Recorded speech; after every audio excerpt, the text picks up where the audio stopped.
This week on the show, it's our first speculation special of 2018. We're going to take our best guess at where we think the living story is going, how many chapters there's going to be, and when the next expansion is going to actually launch.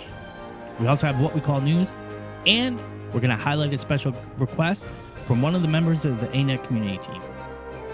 We're still looking for a hook on Shadow of the Dragon.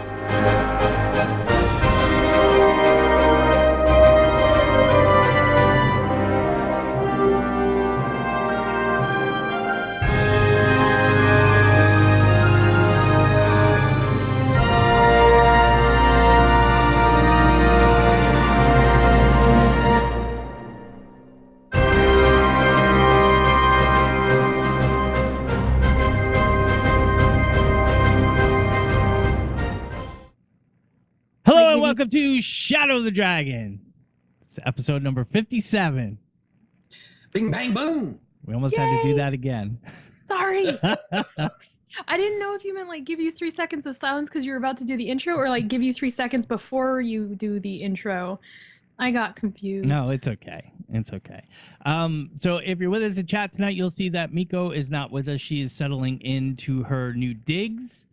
So she needed a little bit more time to set up the office and get internet set up and stuff. So she'll be back with us next time, which I totally forgot. I didn't have an overlay for 3 of us. The last time we did 3, it was me, Gallios, and Miko. So I apologize. So what's up, everybody? Hey! Hello, chat. Welcome. Already got 11 people in. Oh, poor Inks. So we have Dolvik, our friend Dolvik with us, full of Nux. Garaz, of course. HZH Tox. Tox, you nasty Brit, you stayed up for us. It's like 2 a.m. What's up, buddy? What's happening, Toxter? We got Inks. We got Munchers is in too. And we got Veridol. So thanks for hanging out with us, guys. Yeah, so I guess we'll jump into this. This is gonna be kind of this is one of those shows where we're in between. I don't know if you all remember last year, but you know, there's a couple times after the festival. This is one of them where there's just not a lot to talk about. So we're just kind of throwing it together as we go. So who wants to go first? Winging it, baby. Who did the most in Guild Wars 2 this week? I finally got all of my uncommon dies unlocked. Oh, I saw that on Twitter. Good job. Yeah. Yes, I was so excited. And the last, like, I'd posted that I just needed 6, and a friend, like, sent them to me because I had posted the ones that I still needed. I had them all on the trading post. I was just like waiting for somebody to sell them to me, and they came in mail, and I was so excited. So that finished out my uncommon. So now my sights have turned to the rare dies, which I'm probably not ever going to have all of them because I was looking at the most expensive ones, and they're like a couple over 300 gold. And I'm like, ah, ha, ha, ha, ha, ha, no. So that was my week. Oh, that good was job. pretty much it. I was so focused. That was the goal I picked that I was going to work on. I just wanted to finish out because it was like still a good 5 or 6 rows of dies. So It was working to make sure I had the money to buy them and posting them on the trading post, and then like logging out, coming back, checking, okay, I've got a few, let's go see. And then like, oh my God, somebody like cut how much I was offering. So now I have to go in and post like a new one. Like I was managing it like it was a stock portfolio. Nice. Excellent. Nice. Yeah. Good. So Gallios, what have you been up to, buddy? Well, since we were frozen for 3/4 of the week, I actually did a ton of World v World during the day. Every day. It was awesome. What do you think of the well, I'll put it this way. We'll stick to my poop sandwich recipe. First off, they opened JQ. Yes. Yes. We were open for 12 freaking hours. Thanks a lot, Anet. I have never seen that before for any other server. 12 hours we were open. Jesus Christmas. Anyway, and I don't know. JQ was open. Yay! We did get some people in, so That's What's good. really what's really tough is like, and no offense to Maguma or anything, but like Maguma still had a partner server, and Hinted and Robbie had 2 partner servers. We had 0. Fun fact, I used to be on Hinted and Robbie. We may have gotten lucky enough to queue a map. yeah, we got Now, on reset night, it was nice, but we got about 60 people that joined our Discord. So we don't know if any other guilds came in or anything like that. But I mean, we had a pretty good number. I was in the other night and we had a PPT 168 on a Thursday night. That's So- awesome. yeah, I'm hoping it'll be a nice reset night tonight. I don't know if I'll get to play, but if I do, I will be where I'm always at. And did I tell y'all I finished my Griffin? Did I tell y'all that? Yes, you did. You posted that timed the on show. the Discord. I was so excited for you. Yeah, I finished it up. I'm not I impressed. sold. You I shut sold. up. I sold a little. No, actually, it's a little less than half of those little teardrop looking things. What do they call those again? Oh, the I know what you're talking about. The Proof little of gold Heroics? ones, right? Not Proof of Heroics. Is it Proof of Heroics? There's proof of heroics and all It's that not stuff. Proof of Heroics. It's something else. It's the other ones. But anyway, the ones that you can actually sell for gold. I sold half, a little less than half of what I had, which was I'm still significantly covered with that. That's good. I just wanna made- say- I made like 150 gold, poof, just like that. I just want to say real quick that Joe is in the house. That Joe. Joe, that Joe. What's That's up, good. buddy? He must have sensed his Joe sense must have been tingling because I got quite a bit to talk about for PvP this week. But go ahead, Gallios. I'm sorry. Anyway, I finished my Griffin. That was a big deal. I don't remember if I had finished it before the last show or not, but I finished I don't that think you did. and played lots of World v World, and it felt good. It felt really good. I'll have some shout outs later at the end of the show with some folks that I got to play with. So, anywho, that's really about it. I mean, I played a butt ton of World v World this week. Good for you. Good. What about for What about you, Gord? Mhm. I actually jumped in game and I finally converted my soldiers WW Ascended set over to Marauders. I'm gonna start running Dome Warrior, I guess is what it's being called. Spellblade meta. I was holding off because I wanted to see when the balance was coming through. So since balance is coming in a couple weeks, I guess I figured I might as well get it done. I have most of it done, and the funny thing is, I had enough of the thorn things. I made all my Marauders. What are they? Insignias or whatever they are. Right. I play WoW now. Sorry. Temporarily. God, it's killing me. Runes. That's it. No. Runes. So I made all my Marauder runes and got that all done. I made my fried oyster sandwiches. I made potent sharpening stones. So I had my food set. And then it came down to the runes. Oh no! I screwed it You up. need the runes of durability. I made is this. what you're- I made the Gossamer things. I need the runes of disability. I was able to make one. There you go. And they go 75. They go for It's 75. the runes of durability, proofs. not the runes of disability. Yeah. Whatever it is. Yeah. And Fired. yeah. My freaking Legion Hall is sweet though. I got two of my artifacts in WoW. I got my great sword artifact and I got my dual sword artifact. So Awesome. I've been dude. doing a lot of WoW. Awesome. I really have. But you know, I have some. It's actually pretty cool because I have some fresh opinions on things that I'll be sharing throughout the shows. I mean, that is good. It is.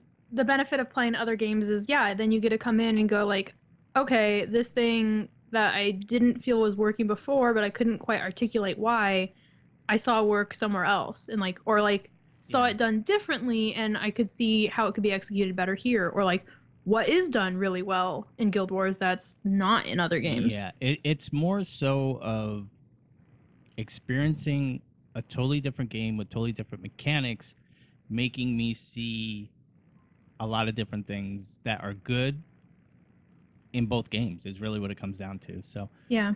Yeah. but Yeah. I made my resolution. I'm finishing my Warbringer. I have about 400 tickets right now. I'm on the 3rd tier, so I need to farm another. I think it comes out to 1,200 tickets. I need. And So I'll be doing that with I, WW. Yeah, I just bought my last piece too.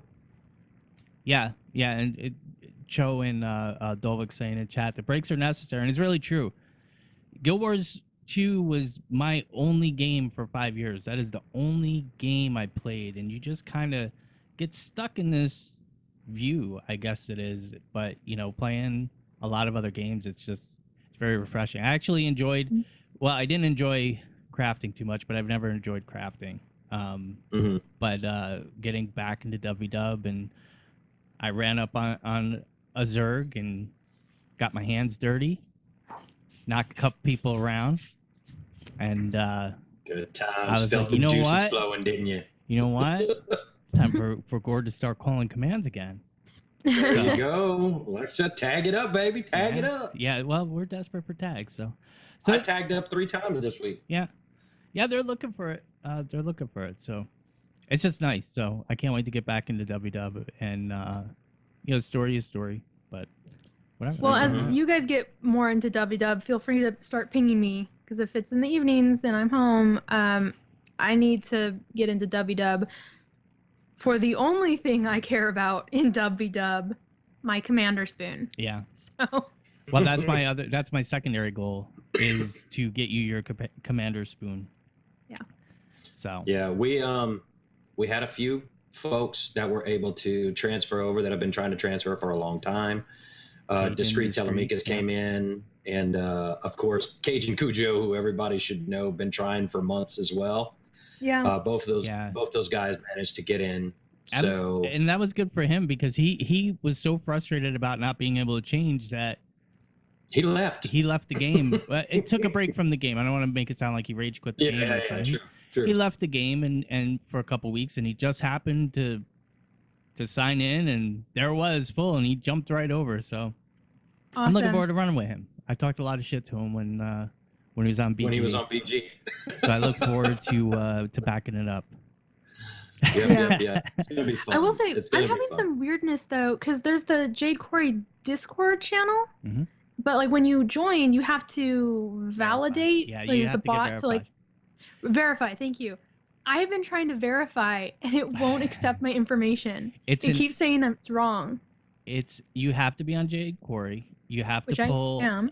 You have to pull the API key, Which I did. and we'll go through it after the show. Okay. Or when you have time, I'll walk you through it because it's pretty easy. You say that, and yet. I can get you through it. Don't worry about it. Okay. Yeah, so it sounds like WW is gonna be the shiznit. So, I Excellent. mean, my escapades in other Tox games. can manually verify you, by the way. Oh, good. There you go, Tox. We could probably do that too. Yeah. Oh yeah, I forgot. We might have that ability too. Yeah, because like I made the API key and it wouldn't accept it. It wouldn't accept it. So I was like, well, maybe I did it wrong. So I deleted it. I made a new one. I grabbed the API key. I was like, what could possibly be wrong? And it just would not take it. So I was like, well, I guess I'm not supposed to be in the Discord. Oh well. But yes, thank you, Tox. I mean, we have WW has an element where people make enemy accounts on enemy servers, and they sit in your Discord. So it happens. I mean, so we What do you Sorry, like? I just read what Dolvik said. I'm sorry. That's okay. You gotta mute Her Gallios. Discord You're foo horrible. is getting better though. Anyway, so that I stuff mean, happens. So I am now aware of like when people at me in Discord, like it's not 5 months later Kora responds.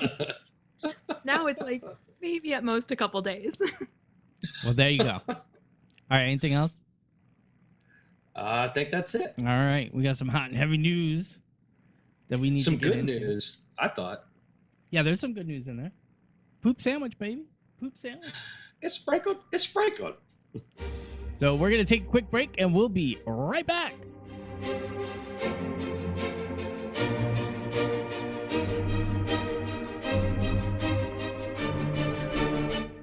And we're back. Woo! Yay. All right, so this week in what we call news, there's a lot of PvP news. So we're gonna do the same thing. We're gonna do a little poop sandwich here.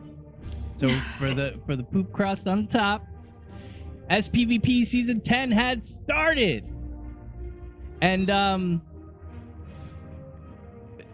every season there's some kind of controversy with PvP, and I think this season's controversy was about the balance patch, and a lot of people were a little bit salty about the balance patch. I actually thought it was a good decision. The balance patch, the day before the patch came in to start the season, the balance team announced that they were not going to be balancing anything until about midway through the season. You guys are talking smack in chat there, Ms. Kora. I see what you're typing. What? Lies. What? I'm not doing Lies. anything. So anyway, What you're talking about. I totally forgot where I was. Excellent. My plan worked awesomely. Moving on past PvP. No, there's a lot of PvP. So yeah, the balance patch is going to be in a couple weeks, which I kind of agree with. I like the thought process behind it to shake up the season mid-season. Thoughts? Not Kora, Gallios. Me, I haven't even touched it. I noticed it in the show notes and wanted to get in there and just totally kept getting sidetracked. So yeah, I'm a bad host. I haven't played PvP since season 6. That was the last time I did my qualifying matches in season 6. And that was it. I think the biggest reason I haven't is because I go in with my World v World build because I'm too lazy to change it. So Y'all are I think it'll trolls. I'm work just okay. saying. Hold on. Dolvik, you're a freaking troll. She has nothing to say about PvP. She said it herself. That's why I said not Kora. She has an opinion too. Stop being a troll. Screwing up the show here. All right, go ahead. So anyway, yeah, I think that's why the biggest reason I hadn't been in a while, because I don't feel comfortable in there like I used to. You know, I used to have a dedicated build for it, and I haven't touched it since, I guess, season 6 as well, other than a couple of matches where I just wanted to test the waters. Like the last time they did that PvP balance last time, I did that one, but only played like 5 matches, won 3 of 5. So, but I haven't touched it since then. So I really haven't even looked into what the new balance patch did for this one. It hasn't come. That was the announcement. The balance patch is coming mid-season. Oh, it hasn't come. Well, the reason that they stated is because they did they do 2-week breaks now between PvP seasons, so it would accelerate the balance patch, and they didn't want to do that. So they're doing it mid-season. Chobe did bring up it has positives and negatives. Some people aren't going to try hard until the new balance patch comes in, which I could see. You know, but I agree with their decision. I thought it was a sound decision. You know, PvP is doing one thing and balance is on a different schedule. When you have different teams that are working separately in their own little cubes, you know, sometimes they don't sync up. Yeah. Yeah. All right, so before we get to wait and see. let's wait and see. So before we get to the other half of the poop sandwich, let's go with the good. So I saw this on Reddit, and I know Inks was trying to get a spotlight on this. Anet had made a really, truly generous and very huge donation to somebody in their players or somebody in the community. Somebody, I don't think they gave the name in the Reddit post, but her family's house burned down. Oh, I have it. If you think it's okay to share, if she shared it, then I'm sure we. She did. She did. Hold on. Give me 1 second. I'll look it for you, because she also followed me today. Oh, that's awesome. cool. 1 moment. Yeah, I saw it in passing. I wasn't really big on Twitter this week. I mean, having finally recovered from the cold, I was catching up on work and just sort of keeping like the corner of my eye on things. So I saw something about this just in passing, but didn't really look more into it yet. Yeah, I'm assuming her Guild Wars name, and please hope I don't butcher this, Ciadina Sorrowchild. Her house burned down. Yeah. And she lost her pets. She did, and they lost everything. So what? Somehow it got in front of Ruby. I think a GoFundMe page was started, and the first thing that ArenaNet did out of the blue is ArenaNet LLC donated $3,500 to the GoFundMe drive in order to bring it up to its goal. Right. Very, very generous. So that was the first thing that they did. So Ruby, our community manager Ruby, what she did, kind of being a little sly child, is she reached out to what was her name? Ciadina. Ciadina. Thank you. I'm horrible with names. But she reached out to Ciadina and said, "Hey, we want to send you a T-shirt. What's your address?" And then what they ended up sending was collector's edition Guild Wars 1 and Guild Wars 2 games, merchandise, all signed by numerous people in the studio. Just wishing them well and hoping to get them back on their feet. And that was a crazy cool thing that they did. Very crazy cool. Yeah. So I wanted to make sure we covered that. The only thing she had, I believe, I think it was a Nightfall, was the only. That's what it was. She tweeted a picture that made it. That's what it was. She tweeted a picture of her pulling, dusting off her Nightfall Collector's Edition from the soot and ashes of what was left from the house. So that's how Ruby found out about it and reached out to her. So that was really awesome. And I know we give these guys a hard time sometimes and we point fingers, but these guys have hearts of gold, and that proves it right there. It's really cool. I mean, very much.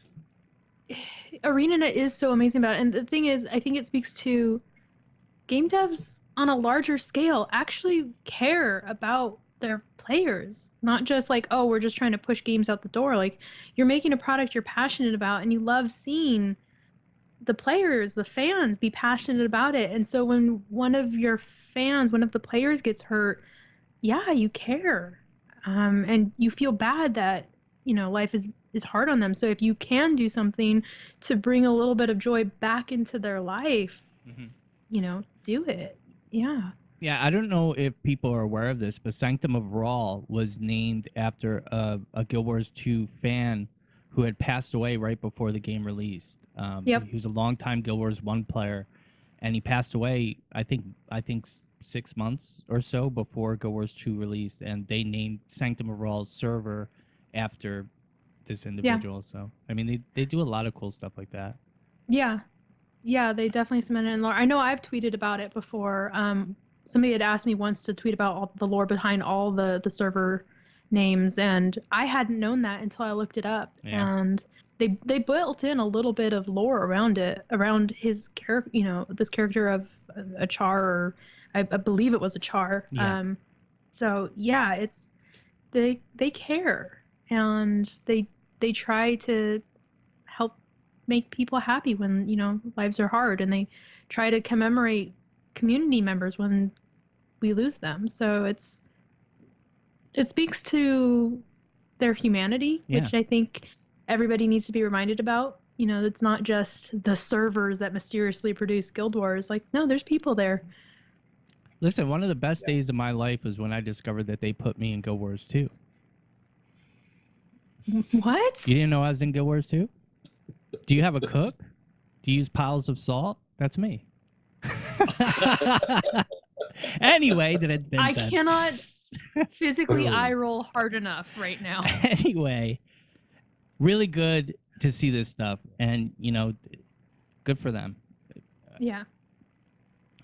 All right, so now back to the poop.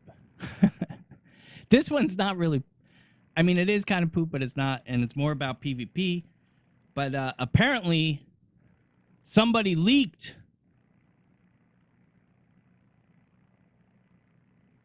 Somebody leaked? There you go. Like anal leakage? Like what's happening? Ew, no. Somebody leaked about PvP. All right, so I found a post. What got leaked? I found a post on Reddit titled "The Real Meta PvP Comp. Never Lose a Match." So I'm not going to go into detail about how this is. This is reading through this thread.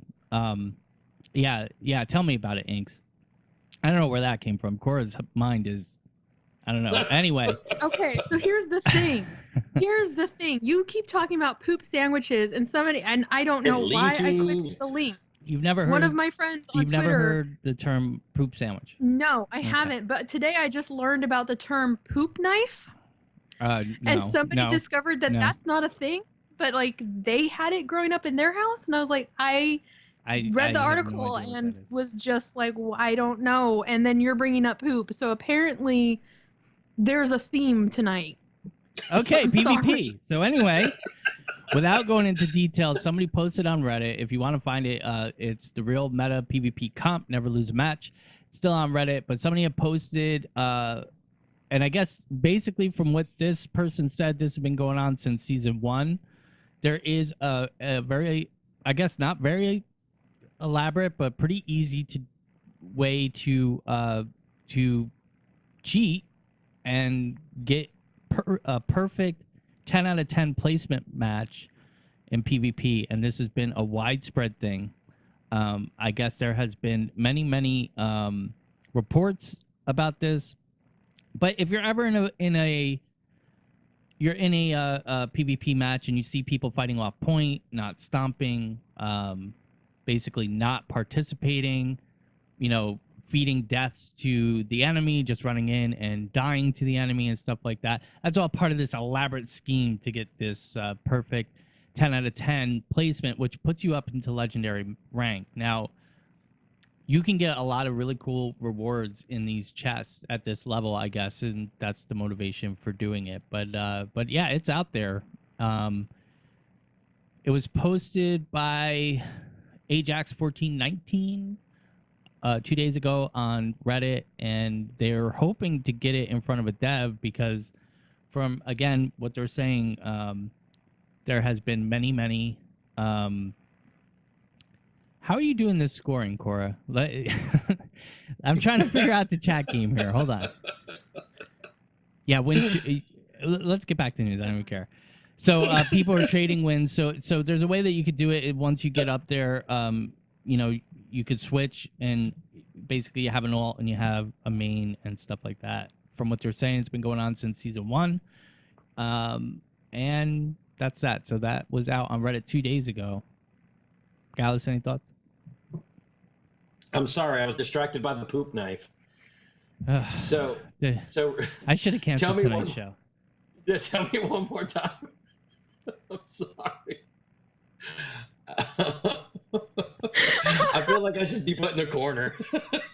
All right. I'm turning chat off in a second here. Don't make me turn this car around. All right. So what they're doing, whatever, I'll go into details. There's a way that you could sync up in Discord. So basically you get 6 people. You have 2 people on their main PvP account. You have you have 4 people on all accounts. And you can sync your match starts. So you do 3, 2, 1, go. And this was the thing in Guild Wars 1 too. You used to be able to sync your stuff. As long as every single person gets the match queue at the same time, you accept and you'll end up in the team. So what's either going to happen is you're going to stack one team with with 5 people with one of your alts in your Discord on the other team, and it'll end up being 5 versus 3, or you can end up with a different combination of things. But either way, one team is going to be stacked. That's going to be the team with the 2 mains, and then they just win. They just feed the 2 mains, and once they get their 10 wins, then the other people switch, and so on and so forth. So Wow. this is what's been going on since season 1.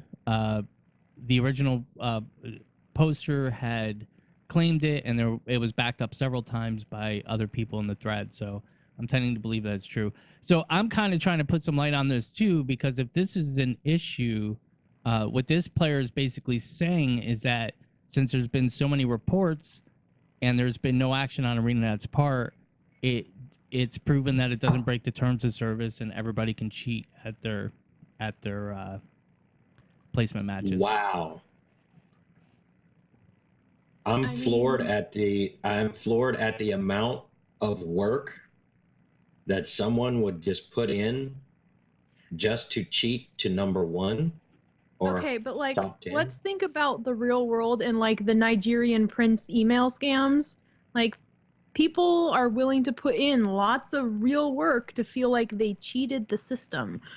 To win what?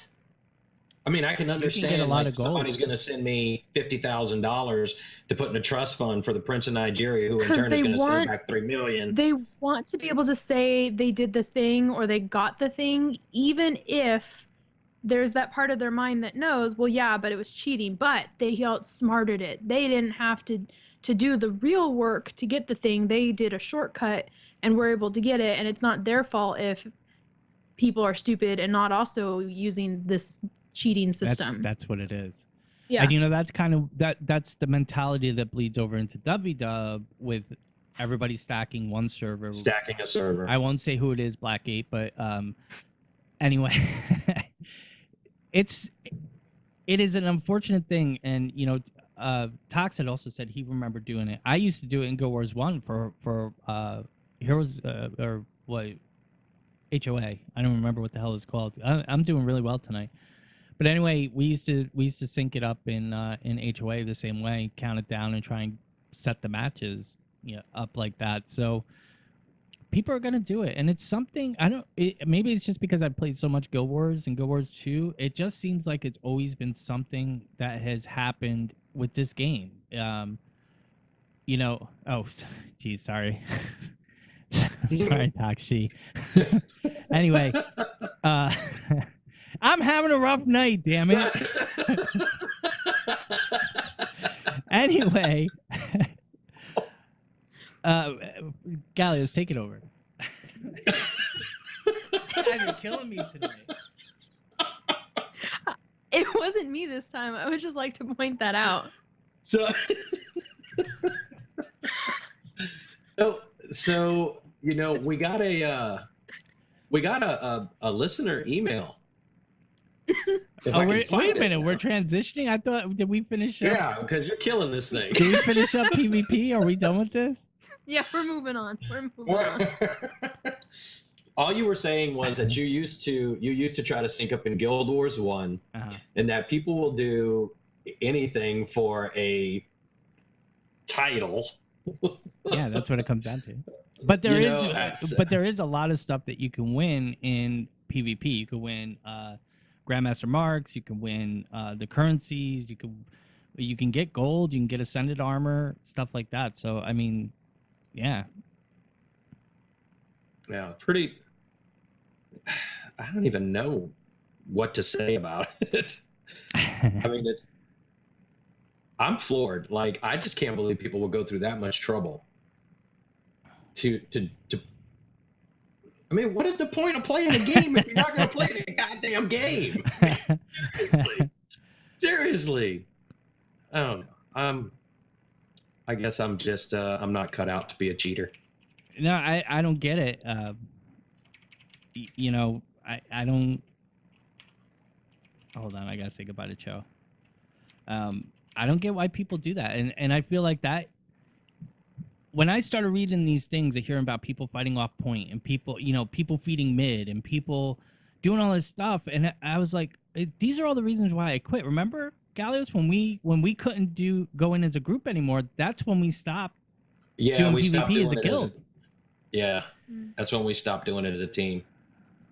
So anyway, the only reason why I'm bringing this up is because I really want to push, and the whole point of this post on Reddit was to get it out in front of the communities and say, hey, devs, it's here. And maybe they don't see a problem with it, or I'm sure they do. I'm sure they don't want people. I'm sure the bigger problem is, and I'm kind of breaking it, but you got to break a few eggs and make an omelet. The bigger problem is they probably didn't want a lot of people to know about this, but the people that are left PvPing are probably the ones that did know about it. And I don't, it's horrible. It's horrible. I don't understand why for the whole course of this game it's always been shortcut. It got to a point after factions where nobody did a full clear of Underworld with a regular comp. It was an 8-person 8 assassin team speed clear. That was the only Underworld you could do, and if you didn't do that, master that, you're done. Well, that's why I didn't do dungeons at all in Guild Wars 1, is because I played a ranger and nobody wanted a ranger in any group. I've said it for the longest time. The biggest enemy to a good MMO is the players. For a long time. And not all players, don't get me wrong, but it's jerks like that screw it up. But that's why a lot of people that I know stop playing. Hunter doesn't play anymore, and he's one of the best solo thieves out there. So I mean, whatever. That is what it is. I'm glad we finally got a coherent thought out and look somewhat professional. I don't know what you're talking about, Gord. All right, so Gallios, we did receive some reader mail from Lechero, who's written the show before. So why don't you go ahead and read that for us? Yeah, this is a great email. So Lechero says, hello. I've been a long time listener to your show, and I thought I'd share an experiment that I did in Guild Wars 2. I am a casual player, somewhat like Kora, maybe less, 6.5k AP. And I really love this game, but I've been distracted a lot lately whenever I log on between choosing what to do in Guild Wars 2 and which character to play. For example, one day I wanted to log on to get hero points for my firebrand, and I end up playing my Chrono doing Auric Basin events or doing stuff in Ore on my Ranger. Another thing is that I am always talking about Guild Wars 2 to my friends and trying to get them into the game and using the play it, it's free bait, and it worked with one of them. Once he started to play, I created a free account to play with him and try the free part of the game myself. A few days has passed, and I found myself drawn to my free account even more than my main one, and I decided to try to level to 80 as a free account without paying a penny and without using any sort of boosters. Nowadays, I rarely log into my old account, and I found myself playing a lot more on the new free account. My goal was to fully test the game as a free account, so when I get people into the game, I fully know how free accounts fare compared to paid ones. A couple of weeks later, I leveled to 80 with about 60% world explored, and at that day, I decided to make this account my main and bought the 2 expansions for $50.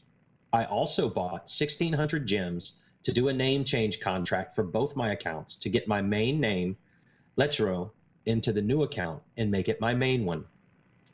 What I have learned from this experience: 1, ArenaNet is extremely generous to F2P players, even more than any other company that I've ever seen. I get distracted very easily, so I need to set one path only, one character in this case. 3, doing story with a friend who is interested into the lore is extremely fun. Seeing their eyes shine when something big happens and answering their lore questions after every chapter is a blast, pun intended, for all of those who know who Vlast is. Lastly, I remembered reading somewhere during the development of Guild Wars 2 that ArenaNet promised that you will ignore the EXP bar while leveling because the fun is consistent throughout the game. I can assure you that they have delivered what they promised. I hope this experience is worth sharing, and I hope you enjoyed reading it as much as I enjoyed living it. Yours truly, Lechero. I thought that was a great email. Thanks. Yeah, thanks for the email, Letro. Go ahead, Yeah, Dice, I you loved weigh it. in, and then I'll poop all over it. So I know you're gonna poop all over it, but that's okay. He can poop all over Um, it. It's fine. I shall be the poop knife and slice right through it. Okay. So I think it's pretty cool that I think it's pretty cool that he recognized something that some of us may have forgotten a little to play the game for the fun of it. Yeah. I know I have changed my mentality lately, and I've enjoyed it a lot more. Just not looking at the outside stuff, not worrying about buying anything, just playing it like I did 5 years ago. I find it's quite refreshing. So, Yeah. you know, I mean, I had been cutting back on the gem store stuff as they were moving away from armor skins and more heavily into outfits last season. I kind of stopped wanting to buy things in the gem store because it just wasn't for me. So I really haven't bought a whole lot in comparison to previous years. Although I have gone on Twitter and said that I really want the current not jackal, the bunny. I don't know why, but I really want the current bunny skin mount, and I know it's and it's expensive, pretty but cool like with the giant horns on it. I want it. I want it. It's the So summit. yes, so that's gonna happen. That's gonna be a thing, and there will be many screenshots. But yeah, just focus on playing the game and enjoying the story. And if you start from the beginning, there is so much content. There is so much story to play through that like you're not gonna speed through it. And it's you just play for the fun. You just play for the pure fun. Yeah. Well, So here we go. Give me some credit. Before I make my point, I thought the email was great, and I thought it was a great experience for them, and it highlights. I wonder how much of that feeling was because it was not only fresh, but because he was also playing with a friend who was experiencing it for the first time. Because that has a little bit of influence. The one thing that I do want to say is I think for me it really highlights perfectly what the issue is for longtime players like me and like Romo who comes in sometimes. There's just not that much to do right now in the game, and what we're really waiting for is the new Living Story expansions, the new expansions themselves to come in to really get something new, and I think that's a good highlight of it. It's pretty powerful when somebody is willing to give up an account with 6K AP, who's a casual player, to go to a new account that was free to play.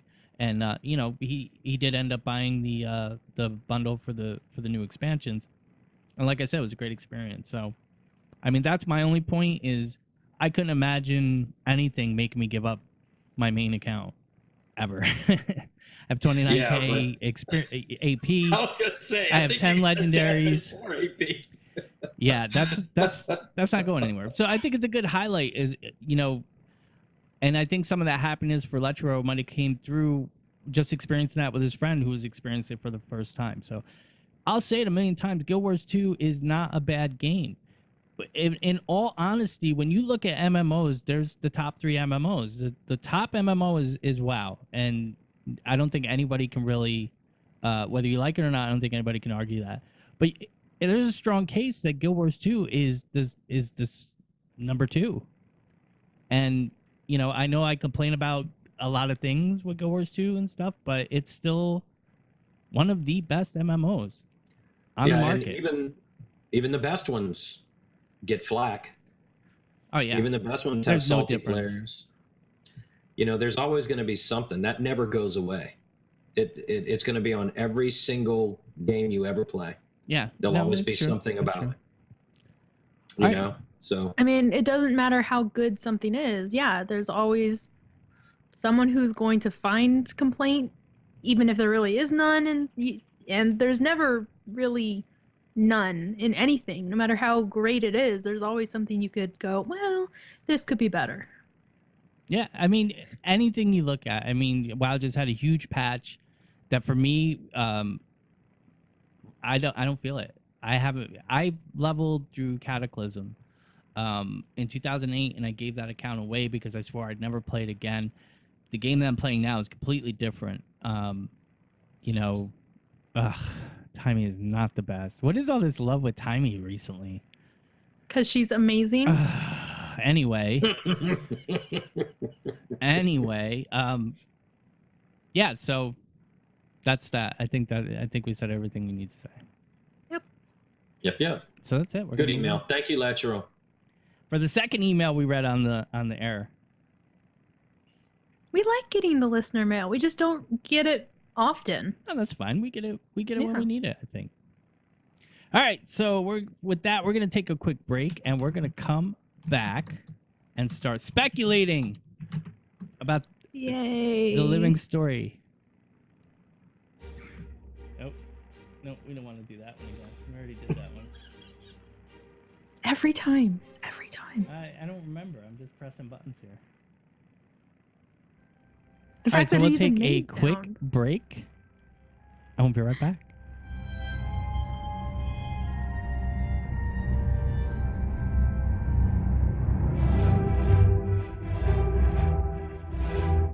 And we're back. Woo! Welcome back, everybody. Hey, that used to be where Kora would go get more tea. It used to be. You don't Or need more goatee. tea. Look at you. All That right. was caffeine free. I could go get some caffeine. Would you You're like a break, slave dear? driver. Would you like a No, break? it's fine. I have a Okay. bottle of water. I will take a break in a You- little bit. In a little bit. What do you mean? While Okay, you and whatever. Gord He's also speculate. had a bottle of water. Well, so we are speculating on the rest of season season 4. We have 4. one episode down. Next one's incoming. We know right now that Joko, we don't know if Joko's back, but what we do know is that Joko is planning to attack Central Tyria.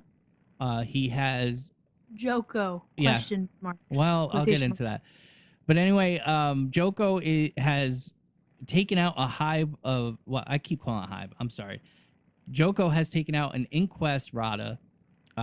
We're assuming it's definitely an inquest lab, and is using the inquest now to weaponize the Scarab Plague in order to use it on his campaign to destroy and, conquer Central Tyria.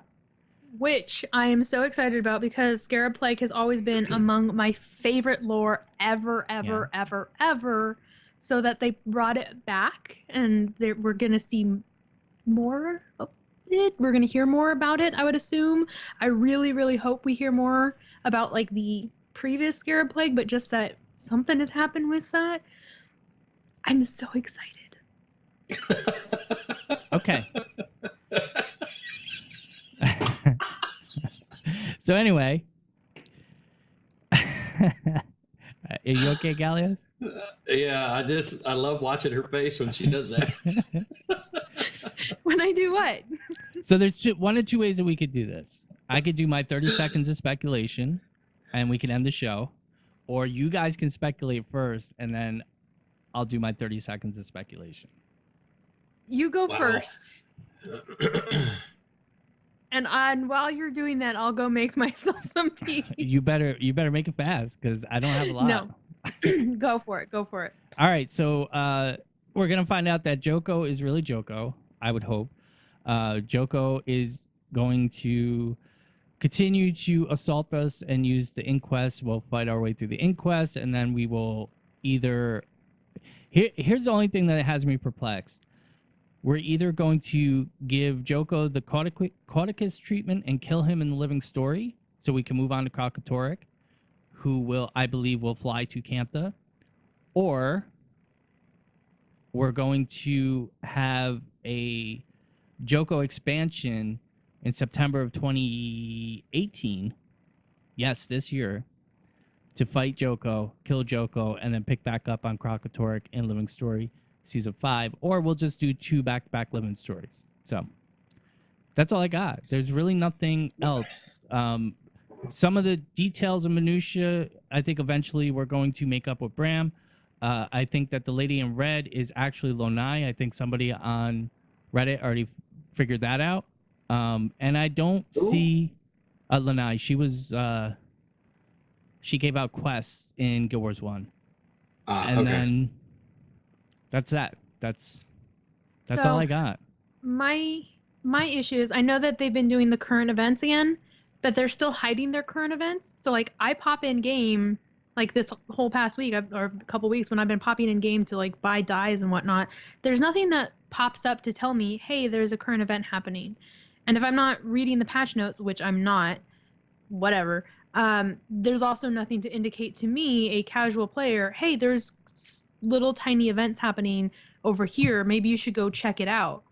So I'm literally not playing a single current event because there is no way for me to know it's happening or where it's happening. I think it's on a timer. It is on Reddit.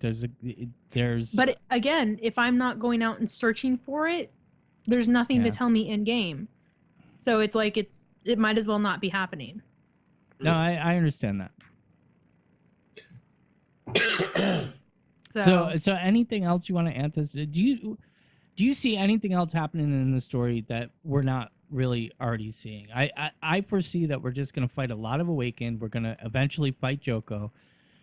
And if we're looking at it, I see a lot of people saying 2019 for the expansion, for the next expansion, which you could say that could definitely be a thing, but it could also be they could also be throwing us a curveball and giving us a 4-map expansion to fight Joko in 2018. It could happen.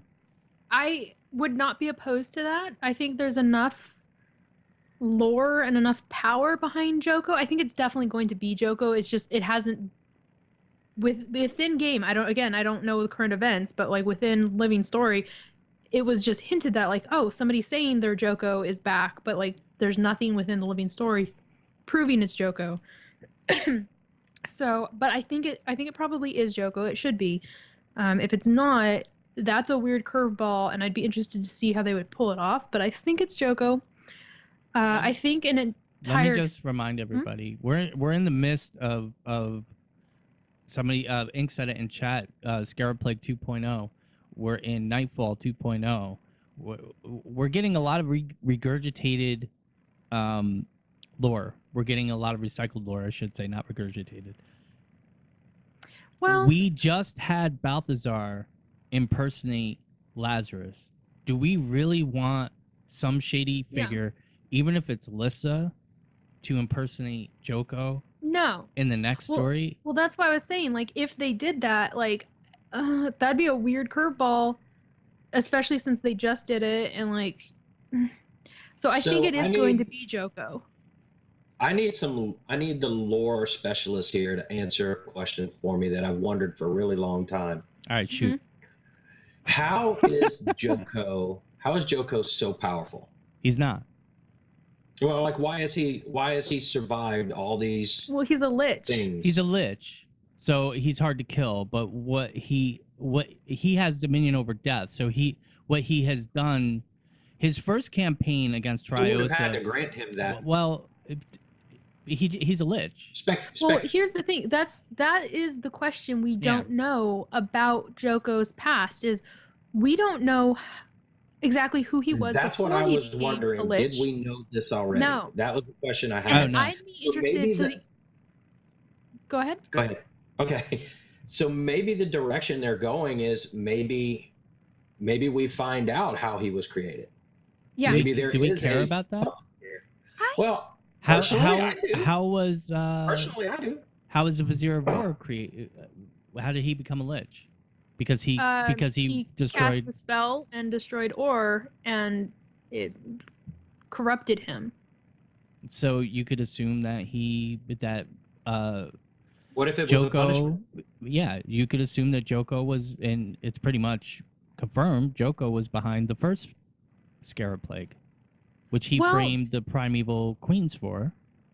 I think you could say that that's implied, but like we don't know for sure because we know from within game they say in game like no, we were the last ones. He's a false king. Like he's claiming this stuff, but like he's not part of the primeval dynasty. He's not of this line, of this lineage.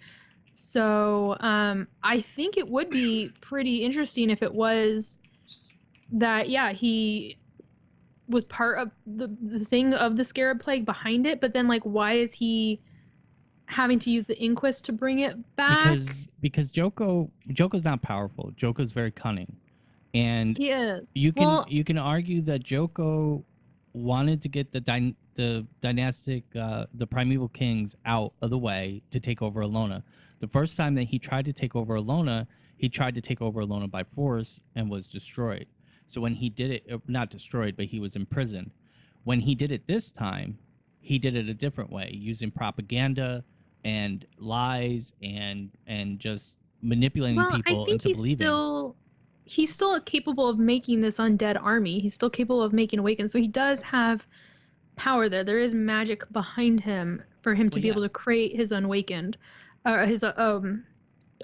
And I would almost see like the undead lich in the first game, the Vizier, I think was a good person, but used magic and it backfired and it corrupted him He was and made cursed, him it cursed him. It made him the lich.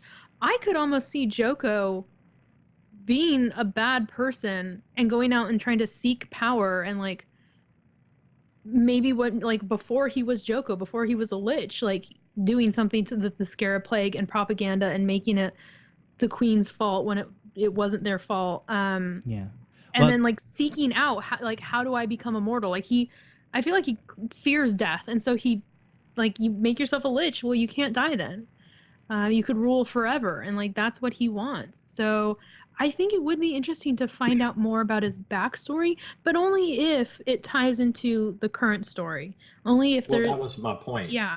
What if there's a tie into the current story? Because like I don't remember seeing anything or anywhere how this happened, how he became who he was. Yeah, we don't. You There's know, nothing. was it a punishment? yeah, Was it a but curse? I Like you can guys understand. I can said? understand that, but that aspect of being revealed in the story now, that it just doesn't excite me, because Well- you can just to backtrack real quick.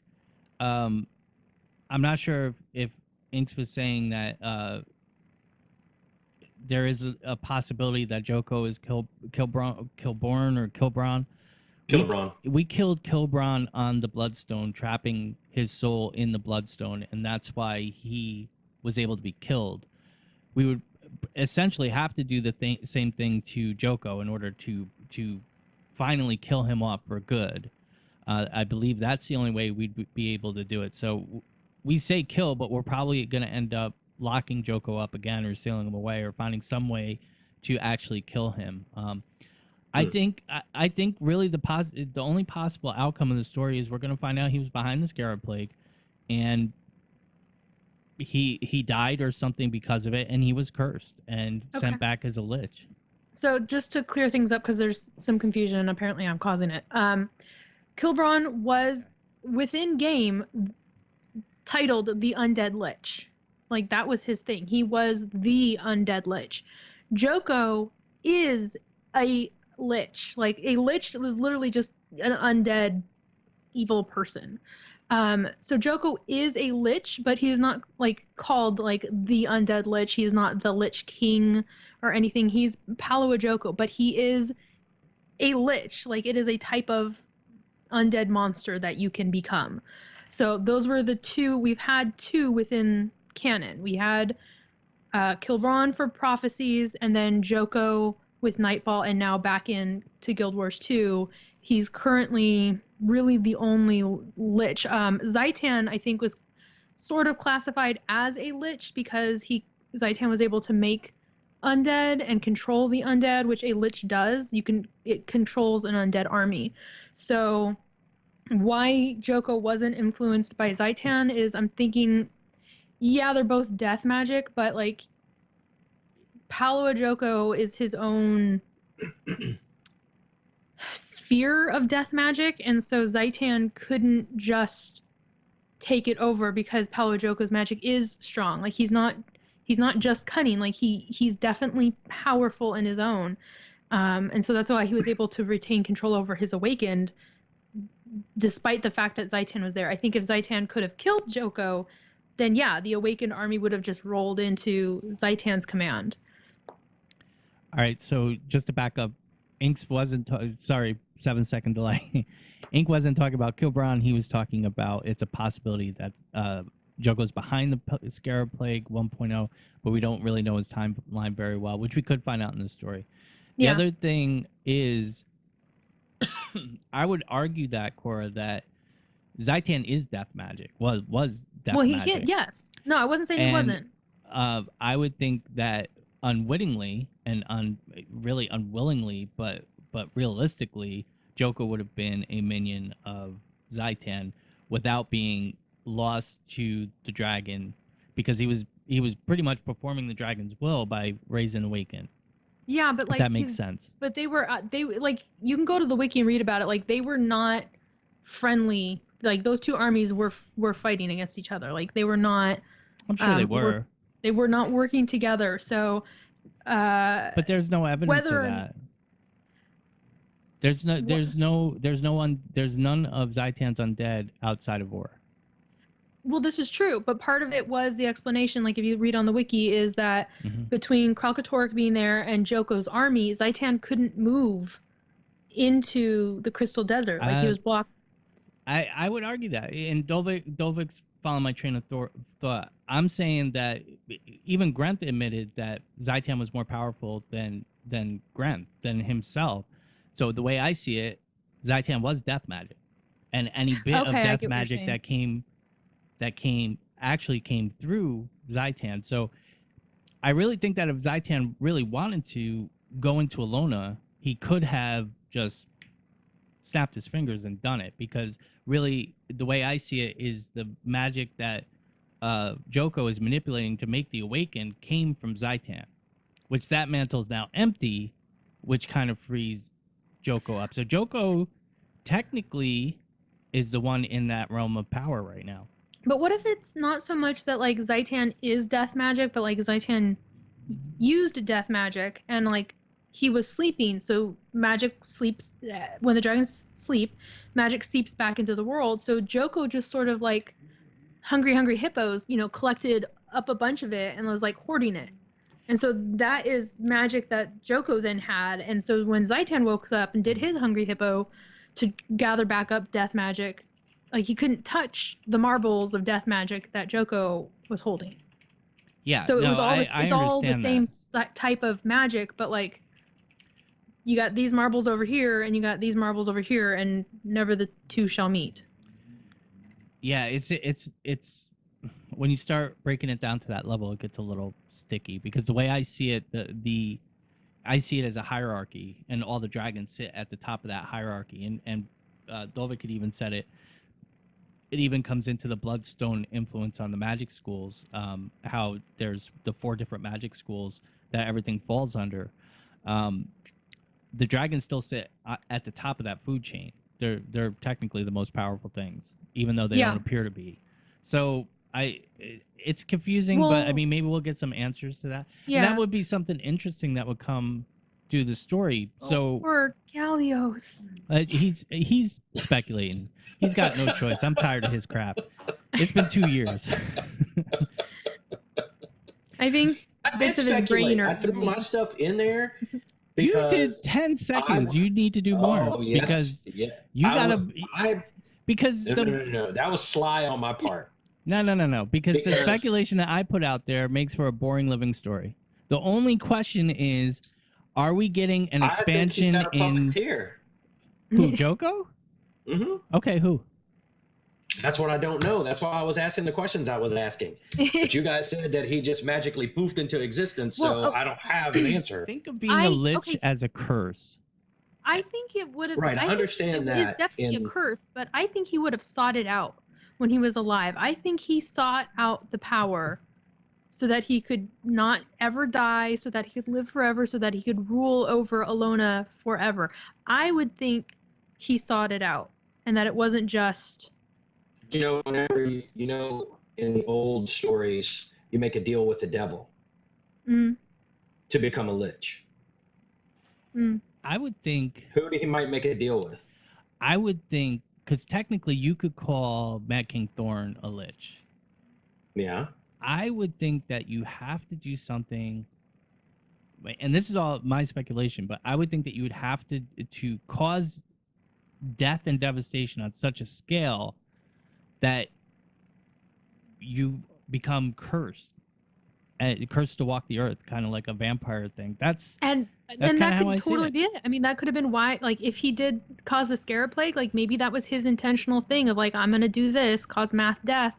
But again, I'm thinking, like, it makes his character more interesting to me, and, like, it fits what we know of him, who he is now. The that character, he did it intentionally to become this thing. Versus accidental, or like, oh, I'm just gonna cause mass death, and like the side effect why I'm asking, did he make it? Which is my speculation. My speculation is he made a deal with someone. But who would it be? Because the choices would be what Doom. I'm trying to figure out. But it would have to be one of the 6 if they had that power. It would either be Doom, Grenth. It would have to be Grenth because it's enduring. But technically, I believe Joko's timeline goes back to Doom before Grenth. But Doom was around. So it would be one of those two, or it'd be Zaitan, who doesn't really make deals. Who doesn't make a deal because he doesn't care. Yeah. Is it possible that there's a more powerful lich? Sure, but that to me is uninteresting because they've gotten rid of Doom, because you don't kill Doom in the raid, as Dovik said. You seal him back into his little room again, so he's not dead, but he's there, and you got rid of Grenth. So Abaddon? and Zaitan's dead. Abaddon is dead. Abaddon is utterly dead. That's been confirmed. Abaddon was dead. I believe that Rhys Sosby, before she left, had confirmed that Abaddon is dead. Well, no, I'm not saying Abaddon's not dead. I'm just saying, like, maybe when Abaddon was still a god. Abaddon was still alive. Yeah. But Abaddon was the god of secrets. I don't know. I don't see but how like also another... Abaddon made demonic creatures, so like. Well, but I mean, we're just reaching at this point. Just speculating. That's what speculation is. You told me to speculate, and that's the only thing. No, I mean it's a good point, but to me, it's an uninteresting story because they got rid of established characters to bring in a new character, which doesn't excite me. Here's the thing that I think would be a way to that they could bring it in for people like me who are interested in knowing that backstory, but not force it down the throats of people like you who just maybe don't care. Is the books that they do of like go around and collect the pages, and then it's pages of lore that if you are interested, it's there and you can collect it and you can read it, or it's going to be on the wiki if you don't want to collect it. But it's there. It's that backstory for people who want it. And if you don't want it, you don't have to do it. Yeah, I agree. It would be interesting to me. I don't want to say that it wouldn't be interesting. It would be uninteresting to me if they introduce a new, more powerful character when they are just shredding their established characters. Because, I mean, that's my only thing. And I don't think Doom... I don't think Doom would have stood for Joko, if I'm right. Doom was against necromancy and stuff like that, which... raising people from the dead is necromancy. Good point. So I don't think Doom would be into that. I don't see Grenth would have done it either. Grenth is a fairly good, respectable god, as far as things. Yeah, I mean, god of death, but like, child of Dwayna, child of a human. I just don't see Grenth being like, yeah, sure, let's make a giant evil dude to go do evil and make evil. Like, I just don't see it happening. Dovik saying we're in a sequel, so they need a new cast of characters, but my only argument is that they have an established cast of characters that they did no character development on in the 6 that they got rid of, so why bring in a new character? That's why you would need the new character. Maybe we'll find out that Joko is is a puppet, like Gallus is saying. I don't want to say Here- that that stuff wouldn't be interesting. It would be interesting to me, but Here's the thing behind But the not if he's scenes. somebody else. Not if if Yeah. he's a fake Joko. It Yeah. wouldn't be as interesting. now that's Correct. that's Yeah, when that's you the got to point. step up your storytelling game at that Here's the point. thing behind the Yeah, scenes. well, We got to that's think the about point this. I was trying to make. So I was go gonna ahead, say, Kora. if you think about it behind the scenes, the writing team we had at the start of the game is not. It's like maybe 2 people are still there. The writing team is so different. It's all new people to even the Guild Wars franchise. So they're gonna have a different vision of how things are gonna go. So you're gonna get like, oh, hey, well, let's get rid of these characters. Let's bring in this person. What if we do these things? So I think they've had the guiding story idea, but like it's that minutia of details that we're getting now, where it's new people with new ideas and it's changing the direction of some things, and that's I think it's been good. I think we've been seeing some interesting things happen. I am interested though if we're going to start seeing that more consistent feel of like Path of Fire felt really good to me. Season 3 felt all over the place. Like it felt good. It still was still good story, but like it jumped around a lot, and I don't know that the new team was working on that. um I don't know why it jumped around, like what were the reasonings in the meetings of why it was going to do that. If so, I'm hoping this new season is going to be like a consistent smooth storyline and not hopping all over the place fighting all these different people and killing off Codicus again. Yeah, but I mean, in storytelling, isn't continuity just as important? Yes, that's what I'm saying. That's what I But want. if you're getting rid of established characters, bring in new characters, because as Dolvik's saying in chat, the story's 14 years old now, so we need new characters. So we're just going to usher out old established characters with no character development to bring in new characters. That's kind of flushing your continuity down the toilet. Okay, which character are you saying that they got rid of that they brought in? Grant is gone. Well, I mean, all the gods so are gone. Zaitan's dead. That's one sphere of death magic. That's dead. Okay. Doom is sealed away. So Yeah. that's another potential influence of the sphere of death magic. That's sealed Okay. away. Grunt is gone. So if you look at it now, the person at the top of the mantle that we know of is Joko. Okay. He's really the only person out there that can really control the death magic at the scale that he can. Yeah, and it goes into, I can hear now where it's that like the unspoken that we know of. He's the only one that we know of. So I guess I can see where your concern is of like, yeah, we didn't get, you wanted more of the gods. Whether or not the gods are coming back, time will tell. I would love to see more of them. I know at this point you're like, no. I don't know. It is what it is, and I guess we can't really. It is what it is. I'm just saying that I would find it very disappointing if they decided to just delete all the characters to bring in brand new characters and introduce. I don't know that's what they're doing. That's some of the themes in that's going on in but chat there right now. there is something to be said for like, yeah, if this is going to be a lasting franchise, we've got Guild Wars 2, somewhere down the line, however many years, maybe Guild Wars 3. Or is it going to be like World of Warcraft and we're like it's just going to be Guild Wars 2 for the next 25 years? I don't know. We don't know, what's in the story Bible sitting on, ArenaNet of what their game plan is. Is this we're just going to, inch forward a year at a time in our real world? Or is there going to be a massive, another 250-year leap forward? Either way, like, yeah, you do want to start seeding in new lore, new characters and things. I don't know.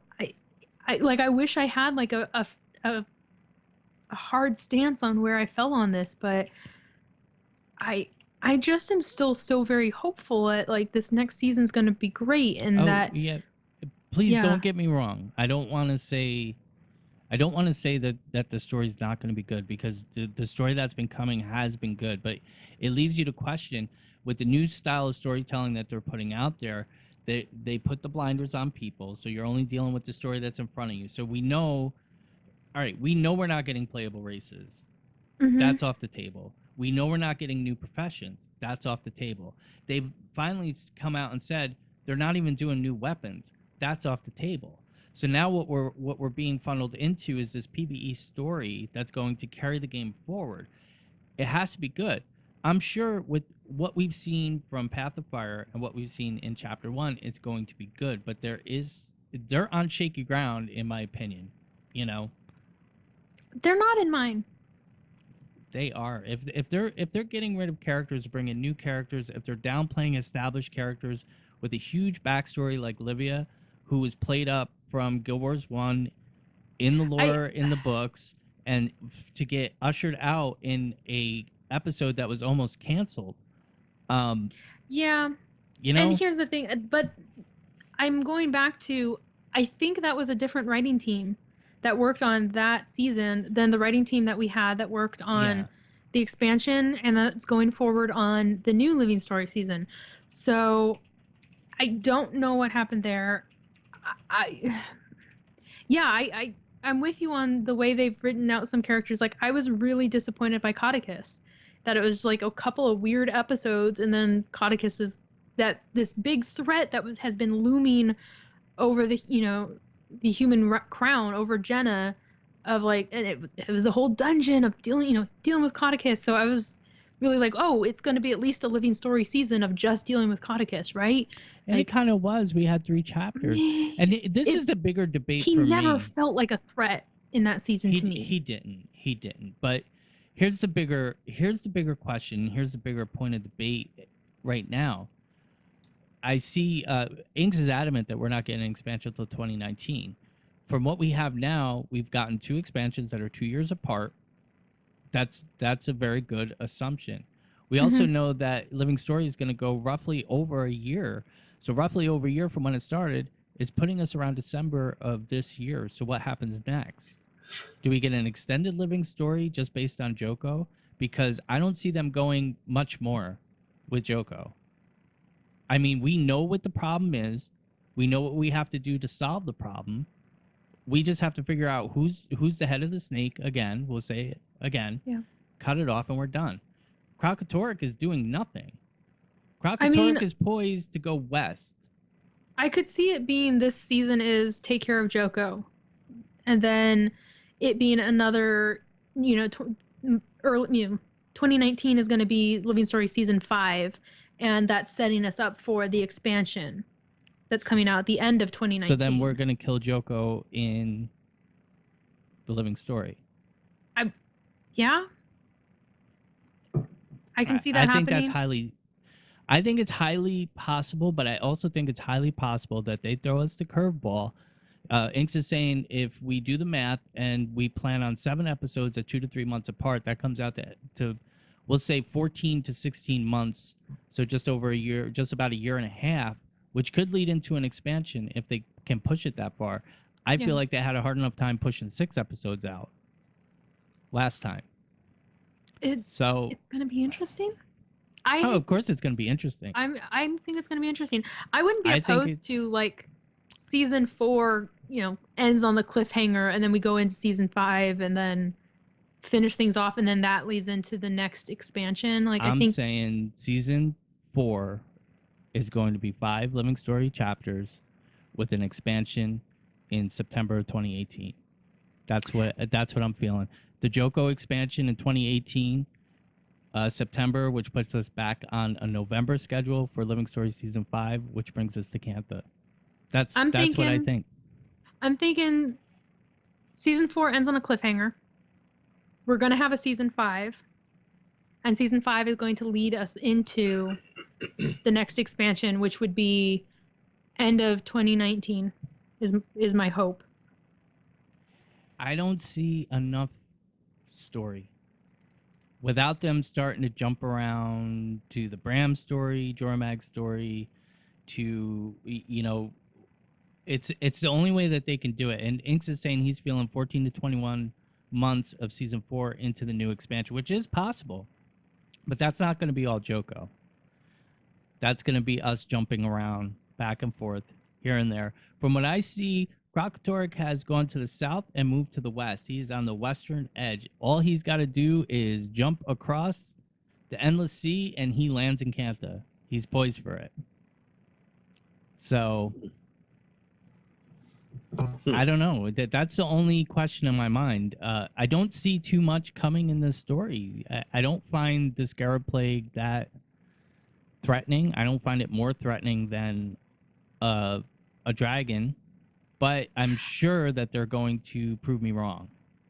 I mean, the Scarab Plague, excuse me, the Scarab Plague, when you look it up and like look up details, like, was not a nice way to die. I would rather go out by dragon than catch the Scarab Plague. But I would.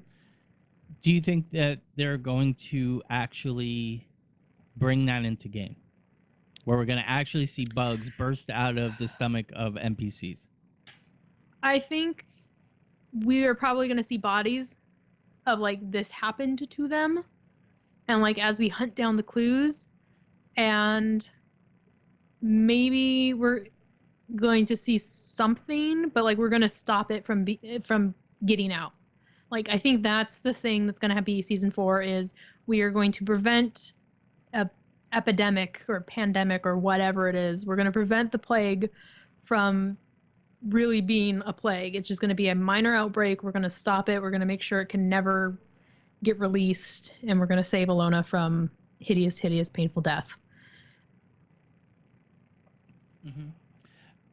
Inks is saying that he believes a Scarab Plague will hit Central Tyria and Krakatorek in Alona, and Logan will muster the pack to help, but will fail to defend Central Tyria. I think Logan will succeed. Y'all don't give him enough credit. I don't know. It is interesting. I don't want to put out. I hope I'm not putting out the vibe that I feel like it's not going to be interesting. It's going to be an interesting story. It's just I don't see the story going past 5 episodes. I see it being a cliffhanger. I don't see a cliffhanger. I could see us getting a cliffhanger and then a bit of a break, and then season 5, and then like I said, into season 4. But why would they? I'm not betting money on it, but if they're not going to do a break from the end of an expansion to the start of the next living story, why would they do a break from one living story to the next? Meh. I think that they would be more likely to do 7 episodes for 14 to 21 months, like Ink said. I'd be fine with that. Maybe we get an 18-month expansion, a year and a half. That's another possibility. I feel like it's a very strong possibility that that's the curveball they're throwing, and that's why the pace is set so tight, because I think we're getting an expansion next year. And I could be wrong. We'll see. We're right at the beginning. Gallios, you have anything else you want to add? No, because this is not my forte. I try, but I'm not good at it. I think you did okay. Anybody else in chat have anything they think is going to come up? No? Anybody? Don't forget the 7-second delay. Got to give them a chance to answer. They need to know we have asked the question before we've asked the question to them for viewing purposes. Like they need to start like anticipating our thoughts is what I'm saying. Inks is saying Timey saves the world. I really think that's one other thing. I really think we're going to see a much more reserved Timey. I think Timey is not going to be in the field.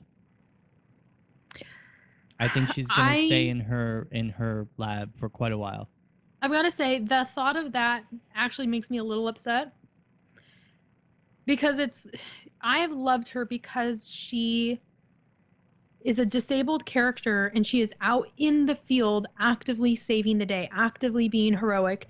And if they just shove her back in a lab, it kind of feels like saying disabled people can't fight to save the day. I don't think it's that. I think it's more of a PTSD thing. She's shook to the core. So you either have... I think she is. But again, it's like saying, well, oh, if you have a mental disability or PTSD, it's not, though. A physical disability, like you can't get back out there. I'm okay with her being, for a little bit, being like scared. Because that's That's a natural response. But if they just leave her in her lab because she had a bad experience, because she has a disability, mental, physical, whatever, I think it's doing a disservice to players who have disabilities to say, this is all you can do. But Life's going to throw you some hardballs and you're just going to be stuck in your room. No, that's not a hardball. That is a traumatic situation. She almost died. So you either have, I think that they can play it off where she has to overcome that PTSD, because we all know that Anet For loves their flawed characters. They love flawed characters. So that's probably going to be her driver. If they do take that route, I see her coming out in Scruffy 3.0 to save the day at some point. But I think she's going to be sidelined for a while. She was in the last Living Story. And I wasn't happy about that either. I would like it to be, okay, if we're speculating Kora's dream, I would like to see her and Bram reconnecting and sort of saving each other, because they were close before he lost his mom. They were close and he cared about her. She was a little sister to him. You know, this was her big brother kind of relationship. And then he turned to emo Bram that nobody really likes now. I would like to see him kind of return to Bram, the Bram that we, players did enjoy.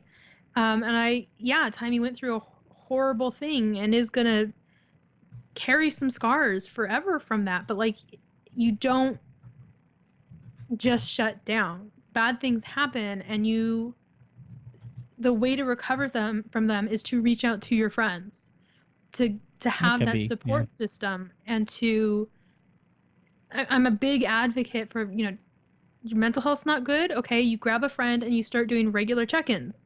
You start talking to them. You start being very honest in what your emotional state is and what you need from them to improve, and to be the friend that pushes somebody struggling, to improve, to be checking in on them and saying, like, what do you need from me to support you?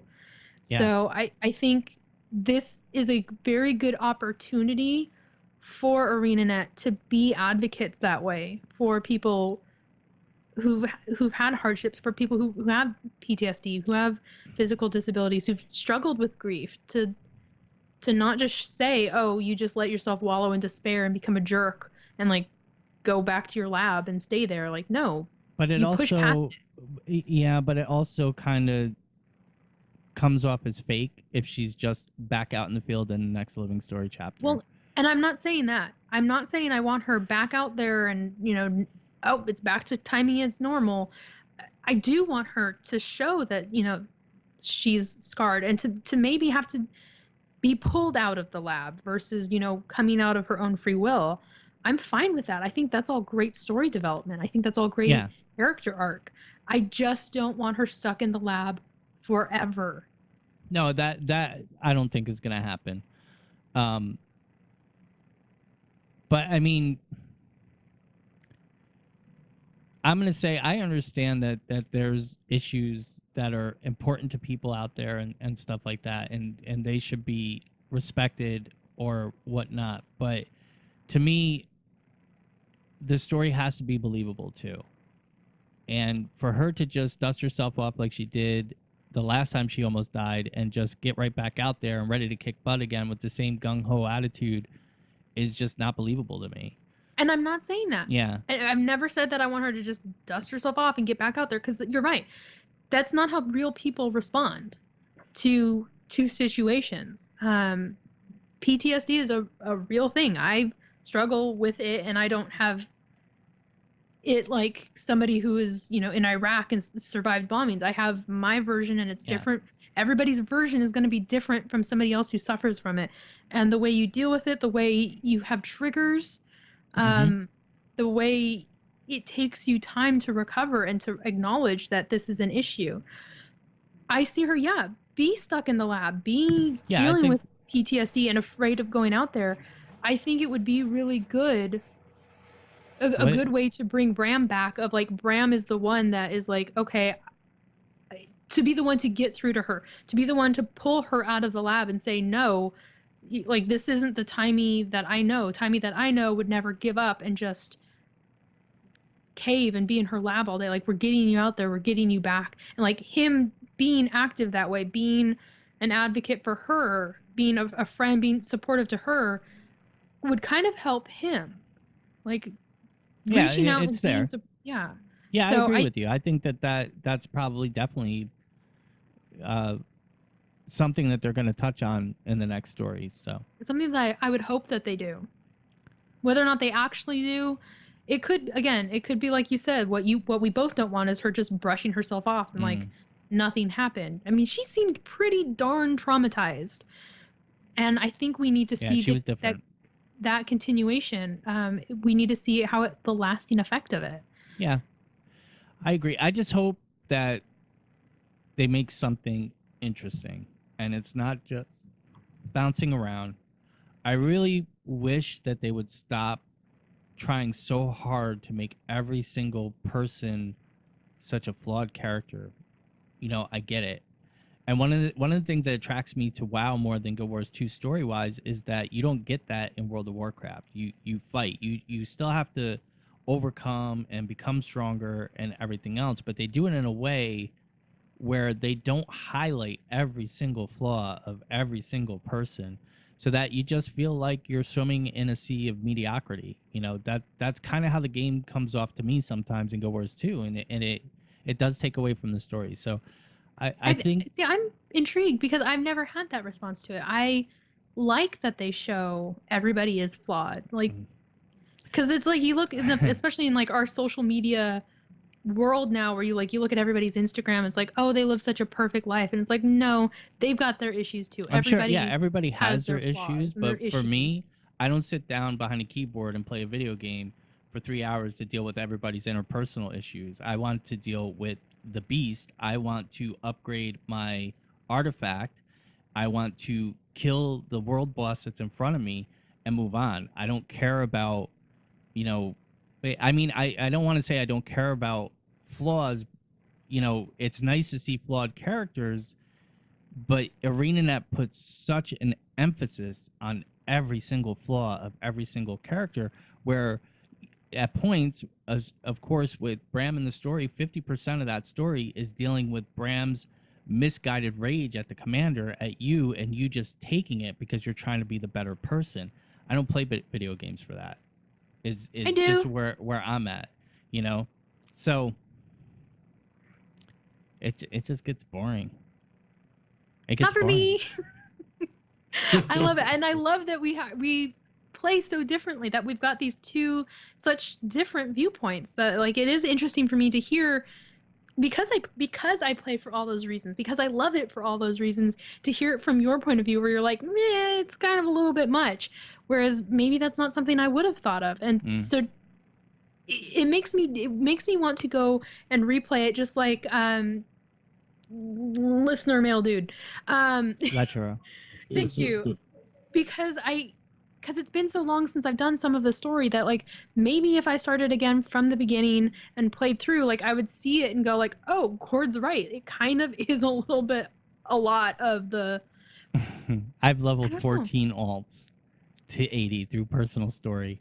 No, I can't say 14. I've leveled 9 through personal story. I know that story like the back of my hand. I mean, I think I also have like 9 that are level 80, but like I play so differently than you that it is more spread out, and so it's not...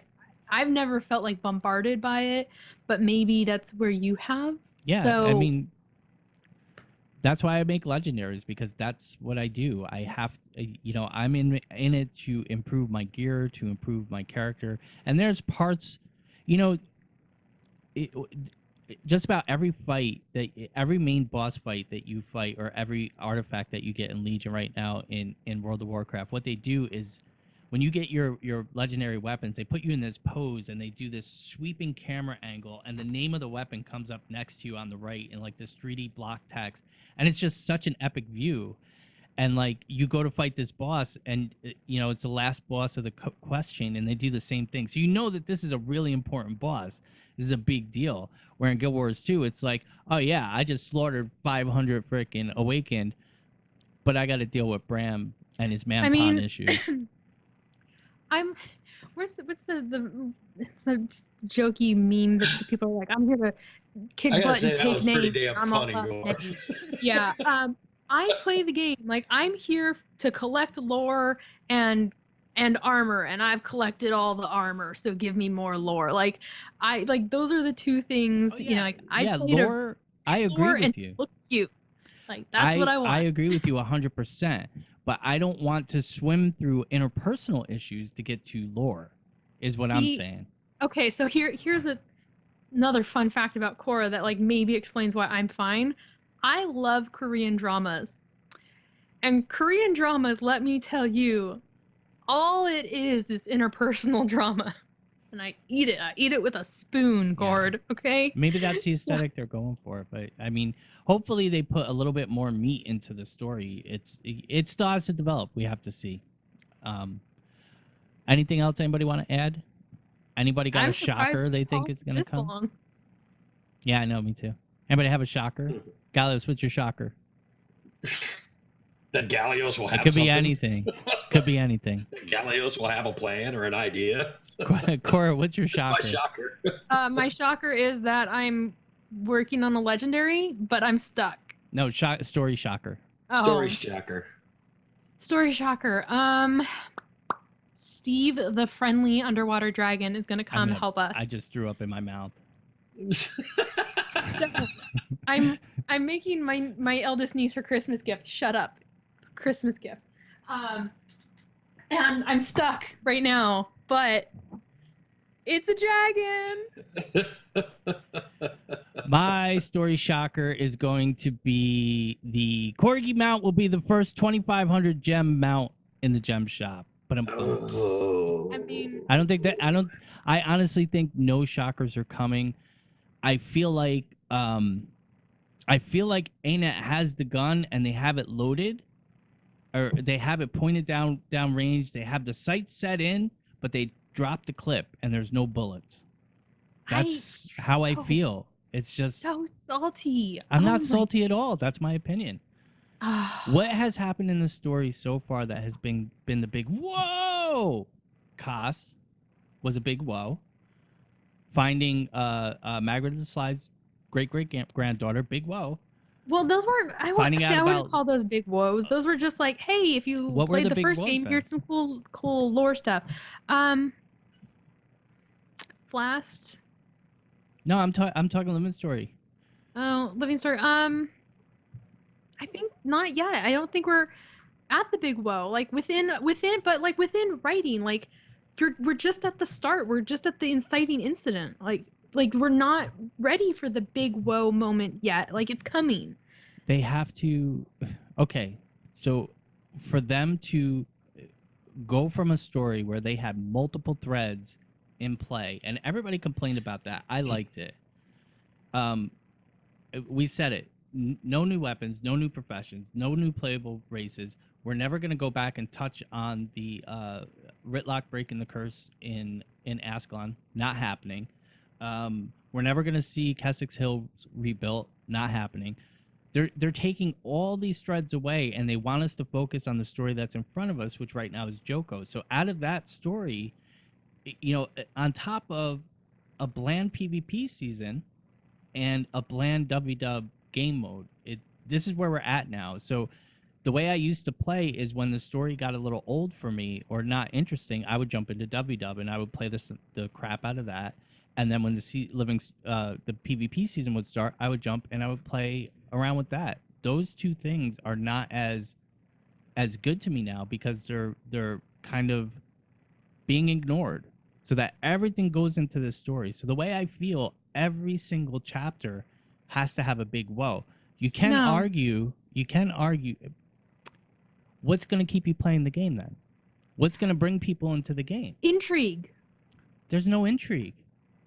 The plot of the story is already set in the opening chapter. There might be a twist. What's the twist going to be? Another impersonator. That's boring. That's what I'm saying. And maybe I'm 100% wrong, but that's how I'm looking at it right now. There has to be some kind of big whoa. Right now, the big whoa is the map, which is meaningless if you're not a Guild Wars 1 player. It's going to be the name of the new character. The Big Whoa. The big whoa. It's gonna be that Steve, the friendly underwater dragon, actually can fly in the sky as well. So he's gonna like whoosh out of the water and like flap his dorsal fins over the land and heal it. Yeah. There you go, He's gonna big come whoa. out- No, he's gonna come well, out like the Kraken and Inks did in, say Timey almost dying was a big whoa. That was a big whoa. I really did think she was gonna die, and I was happy that we saved her. Bram porting in was kind of a big whoa moment too, but Yeah, it's I kind of honestly like wasn't it's expecting like Bram to come. it's a flash in the pan, and that's what I'm saying. That I don't right now. I have not gone back into Domain of Istan. I didn't even finish map clearing yet. I haven't farmed anything, and I have no desire to. And that's a real aspect of the game. And when you put, again, ArenaNet does this all the time. They love putting all their eggs in one basket. And right now, that PvE story is their basket. And there's nothing that's just pulling me in yet. And I'm not saying that won't change, but for now, there's nothing pulling me in. And I mean, I'll pull you in. You can come play with me. my hand would get sore from doing this. No, I'm teasing. I mean, maybe that's. I don't want to play with you anymore. Mean. Maybe that's what I need to do is play with friends again. But to me, where I hope, what I'm trying to say is, what I hope to see is something from the story that just grabs me. It's like, oh snap, I can't wait. I think it's building to that. It could build to that. It could. I think the nature of Living Story seasons being that like here's the episode, and then like you gotta wait several months, and then here's the next episode. Like I think it's building to the big whoa moment, and you're gonna get it, and I think we'll be really happy. But it's because it's so many months between here's the inciting incident to here's the big whoa to here's the conclusion. Yeah. That you feel frustrated. Whereas like if in the future, if you go back and you play the season, start to end in a day, a weekend, however long it takes you, you could be like, okay, yeah, I see the flow and I see how it, the arc and how it all worked. Yeah. I mean, don't get me wrong. I'll be in on patch day. When they drop that next story, I'll be right there. But there has to be something to grab me. Well, where Dolvik is just saying episode 1 felt a little cool downy from the action of the expansion. I kind of appreciated that because the expansion was, for me, there's so much action and it ends on this like, oh my god, that you don't always want players ramped up 100%. Like you gotta have some cooldown. No, and like I understand that too. Intrigue, and then you get, because otherwise, like if you always keep them at 10, then 10 becomes meaningless. You gotta lower them down a little bit. What I'm saying is at Where's this point, I would have jumped over to WW and got lost in that, and just like that, the 2 months is gone, and I have the next thing. I understand there does need to be room to breathe in the story, and I think they do that very well. But from where I'm sitting now and where we're looking, at least for the plot for the next several episodes, is not. I'm not hyped about wondering if Joko's really Joko. Joko is really Joko, or they are just recycling story. I think Joko is really Joko. I do too. But it's that sort of, well, right now with Interior though, like the commander has to be like, well, it's hearsay until we see the final proof. Like you can't as a military commander, as like somebody in charge of troops, like you can't 100% say like 100% for certain it's Joko until you get that final nail in the coffin. Like we can be 100% certain, but like until you get the visual proof that you've shot down the ship, you can't say the ship's been shot down. But the commander did say it was Joko in the story. I don't know. I know. Anyways, I feel like we're talking in circles. Round and round. No, I know. We're talking in circles. And this is, I guess, kind of a good thing. The only point I'm trying to make is that they have to do something to bring it back, because it's just, the story is just not there for me. My point is what it always is, and I'm like, well, you're just wrong, Gord. Everything is rainbows and such sunshine and no salt for me. But it's not. It's not salt. I'm not being salty. I think I'm I being know pretty you're actually level-headed. not. Yeah, I'm pretty level-headed. I'm optimistic to see what they're doing, but I really hope that they do something. And again, they're changing Yeah. gears. They changed gears. We got one expansion in the new development style. We got one chapter within the new development, narrative style, I should say. And maybe it is all going to come together at the end, but you're not seeing it yet. And I can see your point of view after listening to you. I can definitely see where you're coming from. And I guess for me, it comes down to like the wording of it. Whereas you were saying like there's no big whoa moment. For me, I think it would be like, no, it's more of a hook. Like the hook isn't there to pull you in to make that intrigue. Whereas for me, the hook is Scarab Plague. They could have just been like, hey, here's a scarab, but I would have been like, Scarab Plague. Yeah, So I would have then- been on board. so then who dies? I don't know. I don't want to. Nobody dies. Nobody dies. Rox is the Walking Dead. live. She's the next one to go. No. She is. I mean that's No. what the story seems to be setting up. No. All right. Well, I've disappointed She's Kora like enough. the only So char I like. I know. All right. So we're gonna take a quick break there, and we'll be back to close out the show.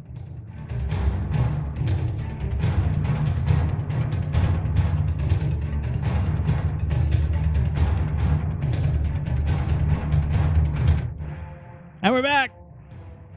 That was for Rox, by the way. Yeah, So my favorite song. I So- love that song. before we get into any shout outs or anything, I want to bring to attention that Regina from the community team, Regina Buenaroba, she put out a tweet. She's asking the community for a favor. Her cousin has cancer, and her family can't afford to pay for the chemo, so they started a fundraiser. And she says, I know money is tight, but if you can donate, please do. Any amount helps. And if you're not able to donate, please retweet. I will be retweeting it. I'm not on my main account now for the show, for myself. And we'll have a link to the fundraiser in show notes. So I just wanted to bring that to everybody's attention. Let's get out there. Already done. Yeah, let's get out there and help our dev. All right. Please.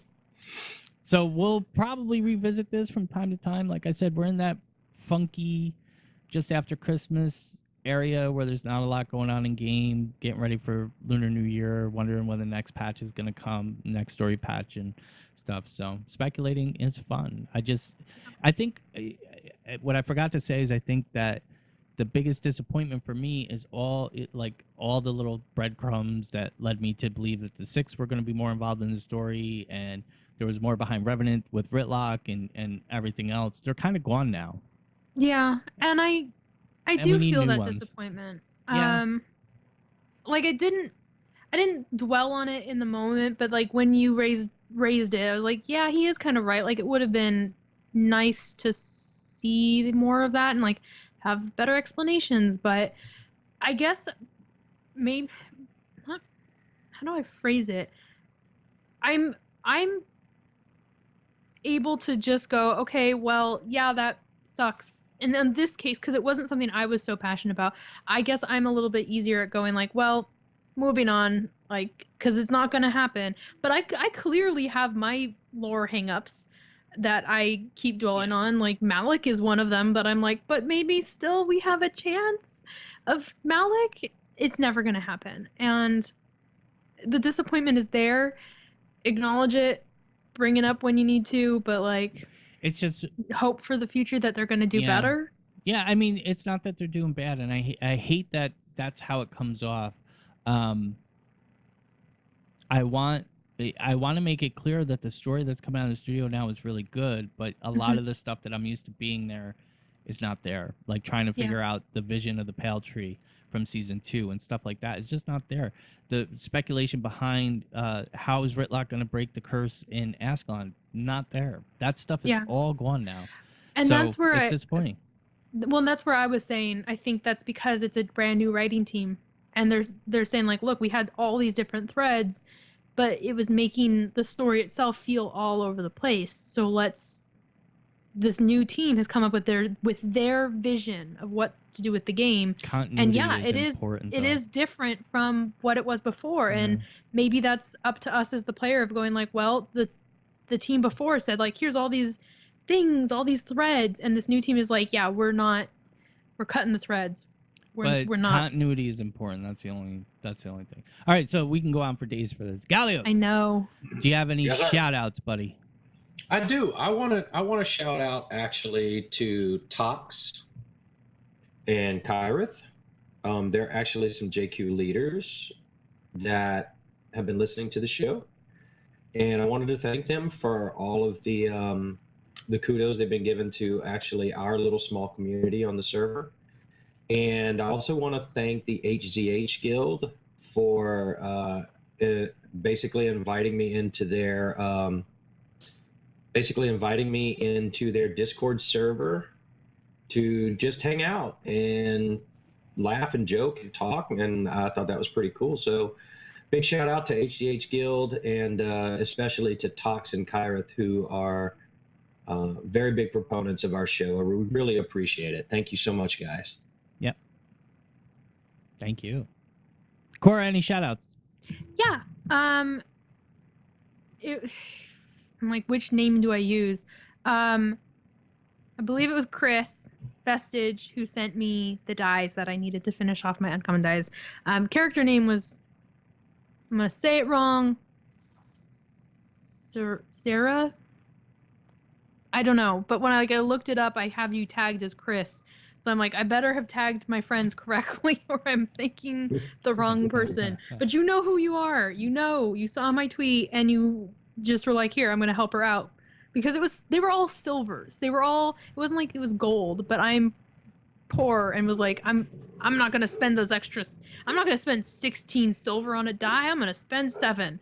I just, it's going to take me 5 weeks to get the last of them. So thank you so much. It was so kind of you. It was very unexpected and I was thrilled to get all of it. So yeah, thank you for your help. And shout out to Gord for debating lore with me, even though we differ so wildly sometimes. That's what makes it great. I love hearing your opinion. Yeah. That's what I enjoy listening to. I know y'all make fun of me for not speculating, but I like listening to you guys because I learn more from y'all than I do from the game. Yeah. Because I'm too focused on completing the tasks and not enjoying the scope of what's there anymore. When I first started, there was a lot of look at the shiny, you still have, Kora. Mm-hmm. And Gord's very, very detail oriented when he's playing. I know what he's doing because he remembers every little fraction of everything he does, and that's just, I don't normally have enough time to do that. It's a big reason why I got into World v World, because World v Worlds, I can go in for 5 minutes and get out. You can't do that if you're trying to enjoy all of that other stuff. So listening to you guys on my every other Friday when we do any kind of lore special or any kind of speculation is good for me. So anyway, I'll shut up now. No. All right, is that it, Kora? Any other shout outs? That's it for this week. That's it. Well, yeah. All right. I want to shout out to all the peeps in Discord and everybody else, and I'm looking forward to getting back into WW.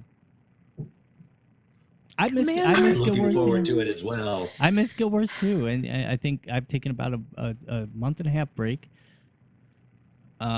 playing pretty much exclusively WoW and PUBG, and it was really nice. It's really nice. I can actually appreciate the game when I come back to it, and I think what people should understand is not to sound elitist, I don't feel I'm better than anybody or anything like that, but I sit in a very different position from a lot of other people. Like where with Gallios at 15k AP, Kora's down around 9,000 AP. Where I'm sitting, it's like you really have to put work into things that might not be very much fun for achievement points, and it just gets boring. And that's where I'm like, that's a flaw in what they have. They really need to put in another, I don't know how many tiers of here's things that you can then go work on for the yeah, maybe the majority of their players are more like me and Gallios and like not the Gords, but the Gords of the world are out there. So Yeah, there's a putting lot of that us. stuff out there, and I will say, if you space it out with like these, like Ooh. some of the chests are like even if it's just gloves, like I'm gonna suddenly be like, dang it, I need to get to 50,000 AP because I want that shiny tiara. I need it. And suddenly I'm going to be like tracking down all the AP points.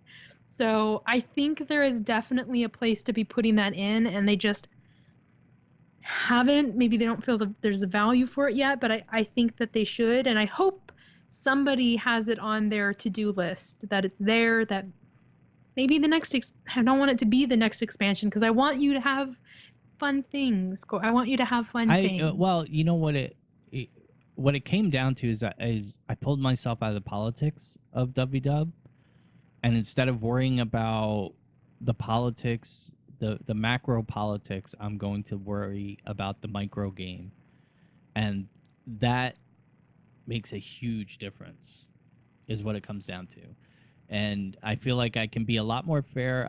I have my opinions about the jump shop. I'm not surprised about the jump shop anymore. The monetization strategy is the one thing that I really dislike about Guild Wars 2, but I can't hold it against them because it's what other games are doing. They're not doing anything extremely out of bounds of what the other MMOs It is are doing. right now they're right in line with industry standards, and I hope industry standards change. Yeah, but industry standards, to be clear, industry standards suck.